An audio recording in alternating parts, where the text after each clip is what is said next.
If you're wondering how you can lock the screen without using the power button of your Samsung phone, so in this video I will show you two methods on how to do that. For the first method, just go to Settings, then tap on Advanced Features. Tap on Motion and Gestures. Now from here, just make sure you enable double tap to turn on and double tap to turn off the screen. Now after you enable both of these features, you will be able to turn off your Samsung phone by double tapping on the empty space on the screen.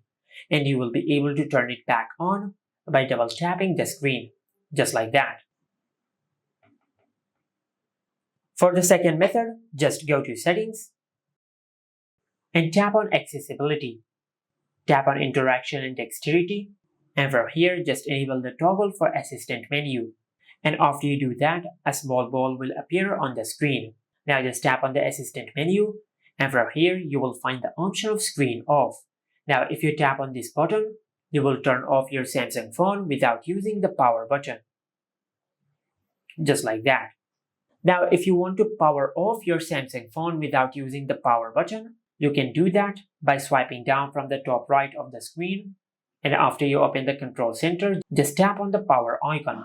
And after you do that, you will open the power menu. And from here, you can restart or power off your Samsung phone without using the power button.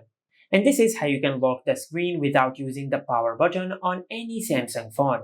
Make sure to like, comment, and subscribe. Thank you for watching.